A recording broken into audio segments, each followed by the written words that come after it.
Subsequent issue ಅಥವಾ follow on public offer ಅಂತಂದರೆ ನಾವು ಐ ಪಿ ಒ ಬಗ್ಗೆ ನೋಡಿದ್ವಿ.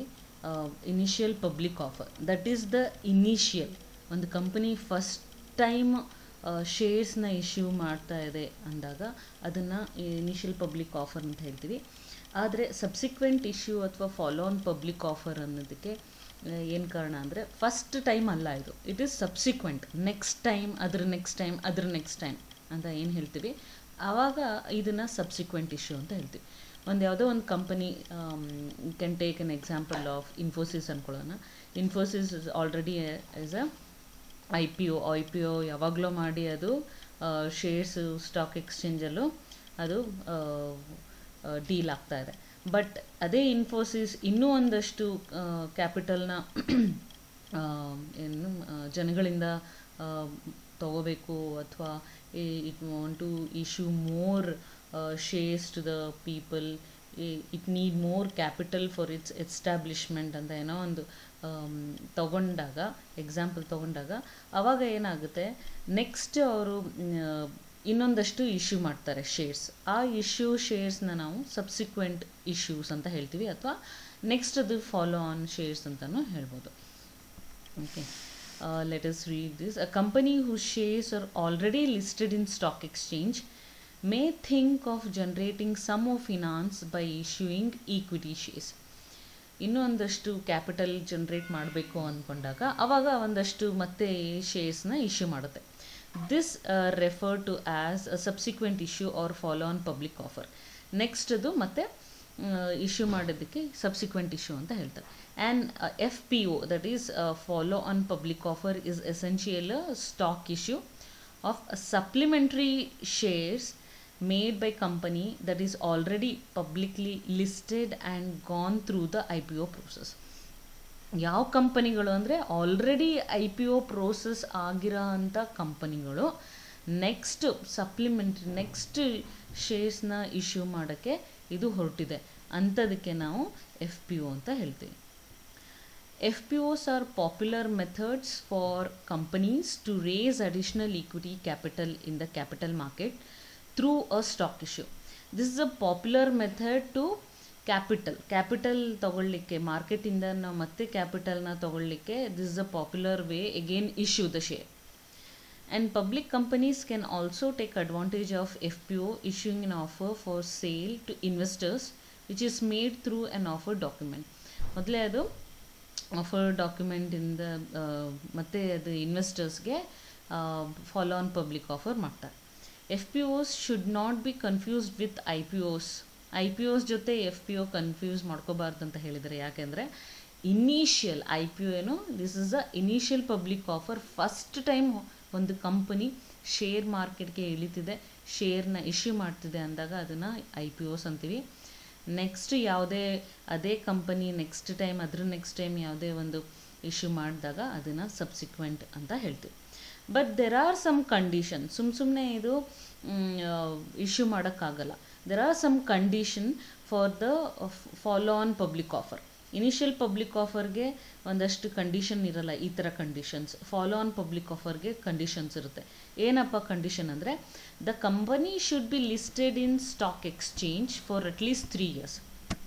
ಏನೋ 3 years ಅದು ಸ್ಟಾಕ್ ಎಕ್ಸ್ಚೇಂಜಲ್ಲಿ ಡೀಲ್ ಆಗಿರಬೇಕು. ಇನಿಷಿಯಲ್ ಪಬ್ಲಿಕ್ ಆಫರ್ ಏನು ಬಿಟ್ಟು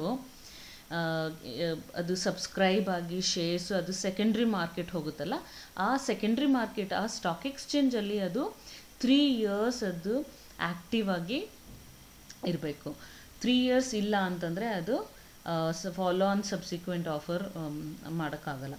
ಇವಾಗ ಸ್ಟಾರ್ಟ್ ಆಗಿದೆ, ಐ ಪಿ ಒ ಆಗಿ 1 ವರ್ಷಕ್ಕೇ ನಾವು ಫಾಲೋ ಆನ್ ಮಾಡ್ತೀವಿ ಅಂದರೆ ಆಗಲ್ಲ. It has to complete 3 years. Next condition ಏನಪ್ಪ ಅಂದರೆ, company needs to have a track record of payment of dividend for at least 3 years immediately preceding the year of issue. ಅಂದರೆ ಇವಾಗ I P ಒ ಆಗಿದೆ, share ಮಾರ್ಕೆಟಲ್ಲಿ purchase ಮಾಡಿದ್ದಾರೆ, share ಮಾರ್ಕೆಟಲ್ಲೂ purchase ಮಾಡಿದ್ದಾರೆ. ಈ ಥರ ಶೇರ್ಸ್ನ ಪರ್ಚೇಸ್ ಮಾಡಿದಾಗ what they call, they are the owners of the company. Okay, ಎಷ್ಟು ಶೇರ್ಸ್ ಇದೆ ಅಷ್ಟು ಮಟ್ಟಿಗೆ ಅವರು ಓನರ್ಸ್ ಆಗ್ತಾರೆ. ಯಾರು? Share holders. Once the share holders the owners, they have some rights. Along with that right, they can get the dividends from the company.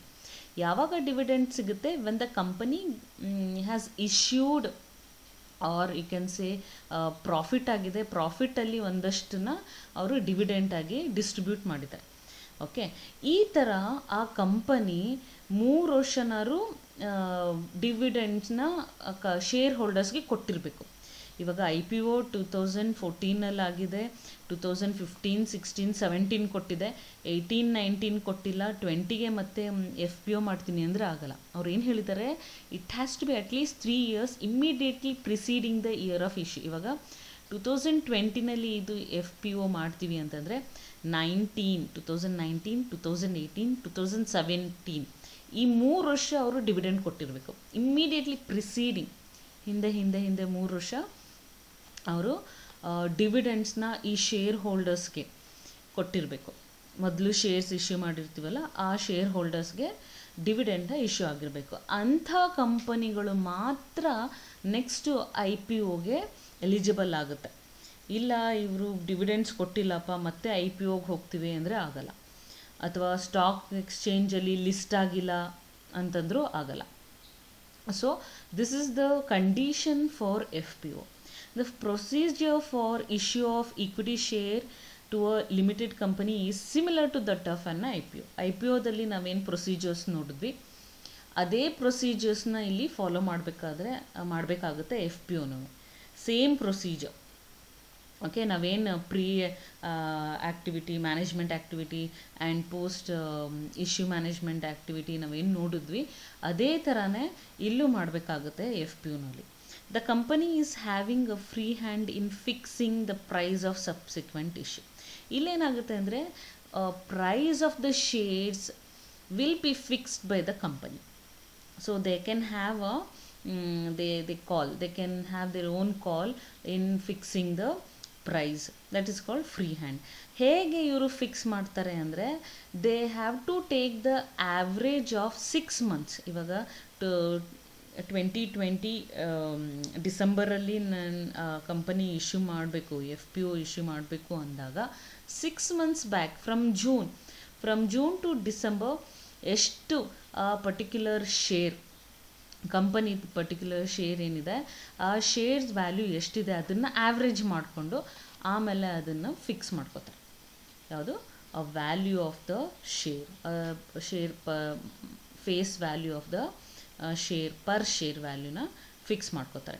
This is how they have to fix the share, not with the SEBI ಹೇಳ್ದಂಗೆ ಕೇಳಲ್ಲ. This is the normal, anybody can fix this with the taking the average of last 6 months transaction of the shares of that particular company.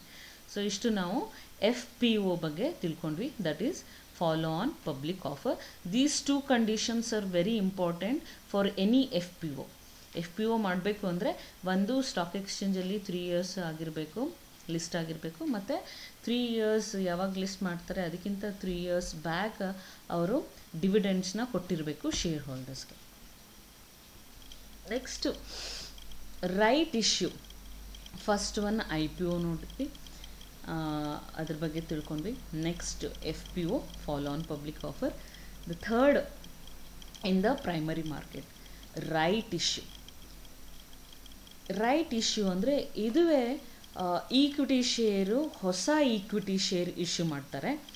ಆದರೆ ಇಲ್ಲಿ general ಪಬ್ಲಿಕ್ಗೆ issue ಮಾಡಲ್ಲ, ಎಲ್ಲ general ಪಬ್ಲಿಕ್ಗೆ issue ಮಾಡಲ್ಲ. ಹೆಂಗೆ IPO ಮತ್ತು FPO ಮಾಡಿದ್ರಲ್ಲ ಹಾಗೆ ಮಾಡಲ್ಲ. ಆದರೆ this right issue will be given offer for the already existing equity share holders. ಆಯಿತಾ? ಈ ರೈಟ್ ಇಶ್ಯೂ ಅಂದರೆ ಇಫ್ ಎನಿ ಕಂಪನಿ ಮತ್ತೆ ಅವ್ರ ಕ್ಯಾಪಿಟಲ್ನ ಅವರು ಇನ್ಕ್ರೀಸ್ ಮಾಡಬೇಕು ಅಂದಾಗ what they will do, they won't go for FPO. Okay, ಇಲ್ಲೇನು ಮಾಡ್ತಾರೆ ಅಂತಂದರೆ, ದಿಸ್ ಇಸ್ ನಾಟ್ IPO ಆಗಿಬಿಟ್ಟಿದೆ, ಫಸ್ಟ್ ಇನಿಷಿಯಲ್ ಪಬ್ಲಿಕ್ ಆಫರ್ ಆಗಿಬಿಟ್ಟಿದೆ. ಎಕ್ಸ್ಟ್ರಾ ಅಡಿಷ್ನಲ್ ಕ್ಯಾಪಿಟಲ್ ಬೇಕು ಅಂದಾಗ they can go for FPO. ಆದರೆ FPOಗೆ ಕಂಡೀಷನ್ ಇದೆ.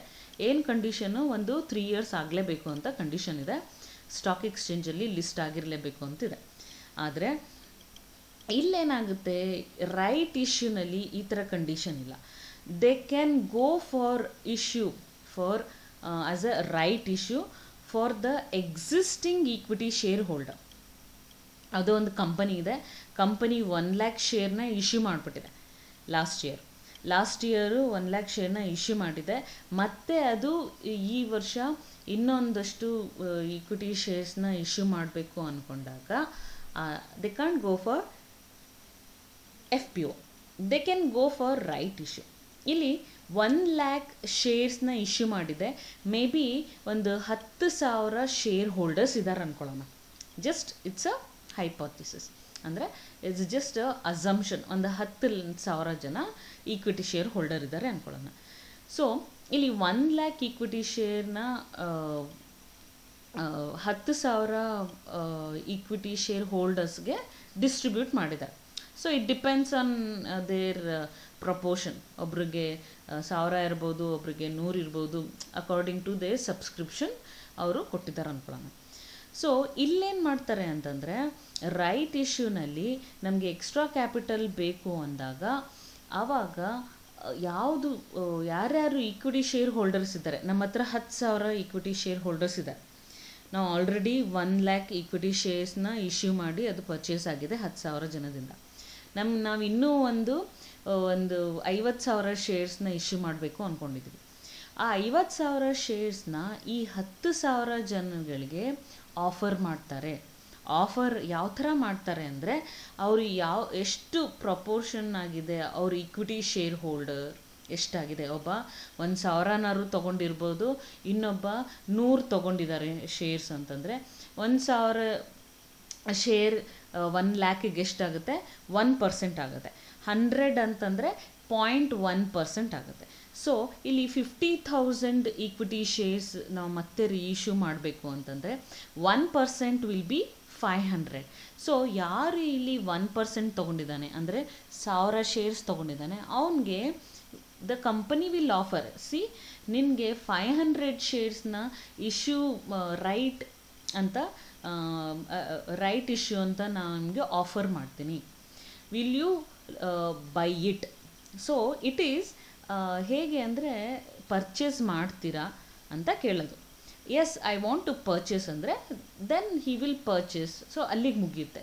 ಇಲ್ಲ ನಾನು ಅದನ್ನು ಪರ್ಚೇಸ್ ಮಾಡಲ್ಲ, ಅಥವಾ half of it I'll purchase, ಅಥವಾ ಇಷ್ಟು ಮಾತ್ರ ಪರ್ಚೇಸ್ ಮಾಡ್ತೀನಿ ಅಂದರೆ ಅಷ್ಟು ಮಾತ್ರ ಅವ್ನು ಪರ್ಚೇಸ್ ಮಾಡಿ, ಮಿಕ್ಕದನ್ನು ಏನು ರೈಟ್ ಇದೆ ಅವನಿಗೆ ಪರ್ಚೇಸು ಅದನ್ನು ಬಿಟ್ಕೊಡ್ಬೇಕು ಬೇರೆಯವ್ರಿಗೆ. That is called forfeiture of right. Okay, ಆ ಥರ ಮಾಡೋದ್ರಿಂದ ಮಿಕ್ಕದ್ದು ಉಳಿದಿದ್ದು ಎಷ್ಟಿದೆ, ಇವಾಗ ಎಲ್ಲರೂ 10,000 ಜನ ಈಕ್ವಿಟಿ ಶೇರ್ ಹೋಲ್ಡರ್ಸ್ಗೆ ಅವ್ರವರು ಶೇರ್ ಎಷ್ಟು ಮೊದಲು ತೊಗೊಂಡಿದ್ದಾರೋ ಅದಕ್ಕೆ ಅನುಗುಣವಾಗಿ ಪ್ರಪೋರ್ಷನೇಟಾಗಿ ನೆಕ್ಸ್ಟ್ ಆಫರ್ ಮಾಡ್ತಾರೆ. ನೆಕ್ಸ್ಟ್ ಆಫರ್ ಮಾಡಿದಾಗ ಅವರು ಅದನ್ನು ತೊಗೋಬೋದು ಅಥವಾ ತೊಗೊಳ್ದೇ ಇರ್ಬೋದು. ಇಟ್ ಈಸ್ ನಾಟ್ ಮ್ಯಾಂಡೇಟ್ರಿ ಅಲ್ಲ, ಅವ್ರು ತೊಗೊಳ್ಳೇಬೇಕು ಅಂತೇನಿಲ್ಲ. ಯಾರ್ಯಾರು ಎಷ್ಟೆಷ್ಟು ತೊಗೋತಾರೆ, ಇವಾಗ 50,000ದಲ್ಲಿ ಮೇ ಬಿ ಬರೀ 30,000 ಶೇರು ಸೇಲ್ ಆಗ್ಬೋದು, ಅಂದರೆ ಮತ್ತೆ ಸಬ್ಸ್ಕ್ರೈಬ್ ಆಗ್ಬೋದು ಸೇಮ್ ಈಕ್ವಿಟಿ ಶೇರ್ ಹೋಲ್ಡರ್ಸಿಂದ. ಇಲ್ಲೇನಾಗುತ್ತೆ, we don't want additional share holders. Existing share ಹೋಲ್ಡರ್ಸ್ಗೆ ನಾವು ರೈಟ್ ಕೊಡ್ತಾ ಇದ್ವಿ. We are giving one more opportunity to purchase more share from the same company. Okay, ಇಲ್ಲಿ ನೋಡೋಣ. The right issue involves selling equity or security in the primary market to existing shareholders. This can be done after meeting some requirements of SEBI guidelines. SEBI guidelines ಪ್ರಕಾರ ಆಮೇಲೆ ಇದನ್ನು ಮಾಡ್ಬೋದು. When the company issues additional capital, it has to be first offered to the existing shareholders. Right issue ಅಂದ್ರೇ ಅದು existing share ಹೋಲ್ಡರ್ಸ್ಗೆ first offer ಮಾಡಬೇಕು. They have the right, ಯಾರು equity share holders have the right over the right issue. Okay. The shareholders, however, may forfeit this right partially or fully to enable the company to issue additional capital to public. ಇಲ್ಲೇನಾಗ್ತಾ ಇದೆ, ಅವನು ಫುಲ್ಲಾಗಿ purchase ಮಾಡ್ಬೋದು ಅಥವಾ ಅರ್ಧ ಮುಕ್ಕಾಲು ಎಷ್ಟು ಬೇಕಾದ್ರೂ purchase ಮಾಡ್ಬೋದು. ಮಿಕ್ಕದನ್ನು ಇಲ್ಲ ನಾನು ತೊಗೊಳ್ಳಲ್ಲ, ಹಿ ಕ್ಯಾನ್ ಫರ್ಫಿಟ್ ಇಟ್ ಅಂತ ಹೇಳ್ಬೋದು. ಅಥವಾ ಫುಲ್ಲು ಅವನು ಬೇಡ ನಾನು ತೊಗೊಳ್ಳಲ್ಲ ಅಂತ ಹೇಳ್ಬೋದು. ಸೊ 50,000 ಶೇರ್ಸಲ್ಲಿ 30,000 ಇವ್ರು ಈಕ್ವಿಟಿ ಶೇರ್ಸ್ ಮೊದಲೇ ತೊಗೊಂಡಿರೋರು ಕೊಟ್ಟರೆ ಮಿಕ್ಕಿ 20,000ನ ನಾವು ಮತ್ತೆ ಪಬ್ಲಿಕ್ ಆಫರ್ಗೆ ಹೋಗ್ಬೋದು. ಅದನ್ನು ನಾವು ಸಬ್ಸಿಕ್ವೆಂಟ್ ಅಥವಾ ಫಾಲೋ ಆನ್ ಪಬ್ಲಿಕ್ ಆಫರ್ಗೆ ಆ 20,000ನ ಹಿಡ್ಕೋಬೋದು. Okay, according to section 81 of the companies act 1956, ಇವಾಗ ಅಮೆಂಡ್ಮೆಂಟ್ ಆಗಿ ಕಂಪನೀಸ್ ಆ್ಯಕ್ಟ್ 2013 ಆಗಿದೆ. If a public company wants to increase its subscribe capital, ಮತ್ತೆ ದುಡ್ಡು ಬೇಕು ಅಂದಾಗ, by allotment of further shares after 2 years from the date of its formation, first ಇದು form ಆಗಿ 2 ವರ್ಷ ಆದಮೇಲೆ ಈ ಥರ ರೈಟ್ ಇಶ್ಯೂ ಮಾಡ್ಬೋದು. ಅಥವಾ ಫಸ್ಟ್ ಅಲಾಟ್ಮೆಂಟ್ ಅಂದರೆ IPO, ಫಸ್ಟ್ IPO ಏನಾಗುತ್ತೆ, IPO ಆಗಿ 1 ವರ್ಷ allotment, which ever is earlier, 1 ವರ್ಷ ಆದಮೇಲೆ ಇದನ್ನು ತೊಗೋಬೋದು. Which ever is earlier offer first the existing share holders ಮಾಡಬೇಕು ಅಕಾರ್ಡಿಂಗ್ ಟು ದ ಪ್ರಪೋರ್ಷನ್. ನಾನು ಹೇಳಿದೆ 100 ಒಬ್ಬ ತೊಗೊಂಡಿರ್ತಾನೆ, 1000 ಒಬ್ಬ ತೊಗೊಂಡಿರ್ತಾನೆ, 1 ಲಕ್ಷಕ್ಕೆ ಪ್ರಪೋರ್ಷನ್ ಆಗಿ 1% ಆಗಿದೆ, ಇಲ್ಲಿ 0.1% ಆಗುತ್ತೆ. ಸೊ ಅದೇ ಪ್ರಪೋರ್ಷನಲ್ಲಿ ಅವ್ರಿಗೆ ಆಫರ್ ಮಾಡಬೇಕಾಗುತ್ತೆ. And the same proportion to the shares held by them at the time of offer. Okay, same. The shareholders have no legal binding to accept. They don't have any mandatory or obligations to purchase. Okay, and they have right to renounce the offer, right to say no to the offer in favor of any person. ಅಥವಾ ಇಲ್ಲ ನಾನು ತಗೊಳ್ಳಲ್ಲ, ಅಥವಾ ಬೇರೆಯವ್ರು ಇವ್ರು ತೊಗೊಂಡ್ರೆ ಅವ್ರು ಕೊಡಿ, ಆ ಥರನೂ ಹೇಳ್ಬೋದು. Shares of this type is called a right shares. Generally, right shares are offered at an advantageous rate compared with the market rate. ಅಂದರೆ ಮಾರ್ಕೆಟ್ ರೇಟಲ್ಲಿ ಅದು 200 ರೂಪಾಯಿ ಅಥವಾ 300 ರೂಪಾಯಿ ಇದ್ದರೆ ಅದಕ್ಕಿಂತ ಕಡಿಮೆ ಪ್ರೈಸಲ್ಲಿ ಇವರು ರೈಟ್ ಇಶ್ಯೂಸ್ನ ಮಾಡ್ತಾರೆ. Let us see the characteristics of right issue. First one, the number of rights that a shareholder gets is equal to the number of shares held by him. ಎಷ್ಟು ಈಕ್ವಿಟಿ ಶೇರ್ ಹೋಲ್ಡರ್ಸ್ ಅವ್ರದ್ದು shares ಇದೆ, according to that ನಾ ಹೇಳ್ದಲ್ಲ, 1000 shares ಇರೋನಿಗೆ ಎಷ್ಟು 1% ಅಂದರೆ 500 shares offer ಮಾಡ್ತಾರೆ. ಅದೇ 100 share purchase ಮಾಡಿದವನು ಅವನಿಗೆ ಎಷ್ಟು 50 ಶೇರ್ಸ್ನ ಆಫರ್ ಮಾಡ್ತಾರೆ. That is his share holding ನೋಡಿಕೊಂಡು ಪ್ರಪೋರ್ಷನೇಟ್ ಆಗಿ ಅವರು ಆಫರ್ ಮಾಡ್ತಾರೆ. The number of rights required to subscribe an additional share is determined by issued company. ಎಷ್ಟು ಕೊಡಬೇಕು ಅಂತ ಕಂಪನಿ ಡಿಸೈಡ್ ಮಾಡುತ್ತೆ. Price per share is determined by the company. ಮತ್ತು company determine ಮಾಡುತ್ತೆ ಎಷ್ಟು ಮಾರ್ಕೆಟ್ ಪ್ರೈಸ್, ಅದಕ್ಕೆ ಡಿಸ್ಕೌಂಟಾ ಅಥವಾ ಯೂಶ್ವಲಾಗಿ ಸ್ವಲ್ಪ ಡಿಸ್ಕೌಂಟೇ ಕೊಡ್ತಾರೆ. ಯಾಕಂದರೆ equity share holders, existing equity share holders ಅವ್ರು ಮೊದಲೇ ಅವರು ನಮ್ಮ ಓನರ್ ಆಗಿರ್ತಾರೆ, ಪಾರ್ಟ್ನರ್ಸ್ ಆಗಿರ್ತಾರೆ ವರ್ಕಿಂಗಲ್ಲಿ. So they will give some discount in face value. And then existing share holders can exercise right and can apply for the share. Exercise right ಅಂದರೆ ಅವ್ರದ್ದೇನು right issue ತೊಗೋಬೋದು ಅವರು. ಸೊ ಅವರು ತೊಗೋಬೋದು ಅಥವಾ ತೊಗೊಳ್ದೇ ಇರ್ಬೋದು, ಅಪ್ಲೈ ಮಾಡ್ಬೋದು ತೊಗೋಬೇಕು ಅಂದರೆ. Shareholders who renounce their right are not entitled for additional share. ಅವ್ರು ನಮಗೆ ಯಾರು ಬೇಡ ಅಂತಾರೆ ಅವ್ರಿಗೆ ಅಡಿಷ್ನಲ್ ಶೇರ್ಸು ಸಿಗಲ್ಲ. Then 6th one is rights can be sold. ಅದೇ ರೈಟ್ನ ಬೇರೆಯವನು ಪರ್ಚೇಸ್ ಮಾಡ್ತಾನೆ ಅಂದರೆ, ಓಕೆ ನನ್ನ ರೈಟ್ ಅವ್ರು ಕೊಡಿಪ್ಪ, let him purchase. Other existing share holder he wants to purchase more, ಅವನ ಪ್ರಪೋರ್ಷನ್ಗಿಂತ ಇನ್ನೂ ಜಾಸ್ತಿ ಪರ್ಚೇಸ್ ಮಾಡ್ತಾನೆ ಅಂತ ಹೇಳಿದ್ರೆ he can sell it to the other person. Okay, rights can be exercised only during fixed period, usually 1 month. 1 month period time ಕೊಟ್ಟಿರ್ತಾರೆ. maybe now it is less. the time will be fixed by the company. Okay, ನೀವು ತಗೋತೀರಾ ಇಲ್ವೋ ಅಂತ ಇಷ್ಟು ದಿನದಲ್ಲಿ ಹೇಳಿ ಅಂತ ಒಂದು ಇಂಟಿಮೇಷನ್ ಕಳಿಸಿರ್ತಾರೆ. According to that particular time, in that time span ಅವರು ಏನು ಮಾಡಬೇಕು, the share holders they have to say yes or no. Then number of new shares, ಎಷ್ಟು ನ್ಯೂ ಶೇರ್ಸ್ನ ಕೊಡ್ತಾರೆ ಅಂದರೆ ಡಿಸೈರ್ಡ್ ಫಂಡ್ ಓವರ್ ಸಬ್ಸ್ಕ್ರಿಪ್ಷನ್ ಅಥವಾ offer price. Number of rights required to get an additional shares, existing shares by over new shares. ಇದನ್ನು ಮಾಡಿದಾಗ will get the number of required shares. for the additional shares. Okay, let us see the merit of this right issue. The first merit is less expensive as compared to the direct public issue. ಯಾಕಂದರೆ I P ಒಸಲ್ಲಿ ನಾವು ನೋಡಿದ್ವಿ, it requires lot of money for the I P O. Lead manager ಮಾಡಬೇಕು, ರಿಜಿಸ್ಟ್ರಾರ್ನ ತೊಗೋಬೇಕು, merchant ಬ್ಯಾಂಕರ್ಸ್ನ ತೊಗೋಬೇಕು, ಎಲ್ಲರಿಗೂ ಸ್ಯಾಲ್ರಿ ಕೊಡಬೇಕು, ದುಡ್ಡಾಗುತ್ತೆ, ಫೀಸ್ ಕಟ್ಟಬೇಕು. All these things can be avoided. ಡೈರೆಕ್ಟಾಗಿ ನಾವು ಎಕ್ಸಿಸ್ಟಿಂಗ್ ಶೇರ್ ಹೋಲ್ಡರ್ಸ್ಗೆ ಪರ್ಚೇಸ್ ಮಾಡಲಿಕ್ಕೆ ಹೇಳ್ತೀವಿ. So no need for doing the exercise again, and the cost also very less in this particular right issue. Then management of applications and allotment is less cumbersome ಅಂತಂದರೆ problem, ಒಂಥರ ತೊಂದರೆಗಳು. ಈ application ಏನು, just we need to focus on the existing share holders. ಅವ್ರದ್ದು ಎಷ್ಟು percentage ಇದೆ ಅಷ್ಟು percentage ಪ್ರಕಾರ ಅವ್ರಿಗೆ ಆಫರ್ ಮಾಡ್ತೀವಿ. According to the offer they want to purchase or not, they will decide according to that we will be giving the shares. Okay, so the merit is expensive illa, and the management is easy. Whereas the limitation, there is even the limitation ಏನು ಅಂತಂದರೆ ಇಲ್ಲಿ can be used by only existing company. ಇರೋ company share holders ಮಾತ್ರ ಇದನ್ನು use ಮಾಡೋಕ್ಕಾಗುತ್ತೆ. Cannot be used for large issues.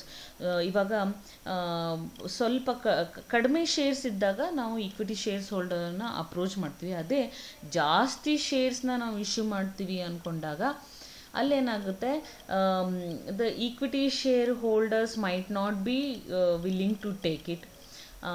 ಅವಾಗೇನಾಗುತ್ತೆ, again I P O ಮಾಡಬೇಕು, ಇಲ್ಲೂ ನಾವು ವರ್ಕ್ ಮಾಡಿರ್ತೀವಿ, ಆಮೇಲೆ ಮತ್ತೆ ಎಫ್ ಪಿ ಒಗೂ ನಾವು ವರ್ಕ್ ಮಾಡಬೇಕು. ಅದರ್ವೈಸ್ ಡೈರೆಕ್ಟಾಗಿ ಎಫ್ ಪಿ ಒಗೆ ಹೊಟ್ಟೋಗ್ಬೋದು. ಸೊ ಎರಡೆರಡು ವರ್ಕ್ ಆಗೋದು ಬದಲು ಡೈರೆಕ್ಟಾಗಿ ಎಫ್ ಪಿ ಒಗೆ ಹೊಟ್ಟೋಗ್ಬೋದು. And wider ownership bear cannot be achieved. ಇಲ್ಲಿ ನಾವೇನು we are limiting to the existing. ಇವಾಗ ನಾ ಹೇಳಿದೆ ಎಕ್ಸಾಂಪಲ್ ಪ್ರಕಾರ ಬರೀ 10,000 ಶೇರ್ ಹೋಲ್ಡರ್ಸ್ ಇದ್ದಾರೆ, and we are constrain to only 10,000 share holders. ನಮಗೆ ಇನ್ನೂ ಜಾಸ್ತಿ ಶೇರ್ ಹೋಲ್ಡರ್ಸ್, ಇನ್ನೂ ಜಾಸ್ತಿ ಜನ ಪರ್ಚೇಸ್ ಮಾಡಿ ಹ್ಯೂಜ್ ಬಿಗ್ ಕಂಪನಿ ಆಗಬೇಕು, ಎಲ್ಲ ಜನಗಳು ಇಲ್ಲಿಂದ ಈ ಆಫರ್, ಪಬ್ಲಿಕ್ ಆಫರಿಂದ ಏನೋ what I can say advantage ತೊಗೋಬೇಕು ಅನ್ನೋ ಒಂದು ಇಂಟೆನ್ಷನ್ ಇದ್ದಾಗ this is not the right way. This is not the right way. They can go for F P Os. So this are the limitations. ನಾವು F P Os ತಿಳ್ಕೊಂಡ್ವಿ, and the right issues in the primary market ತಿಳ್ಕೊಂಡ್ವಿ.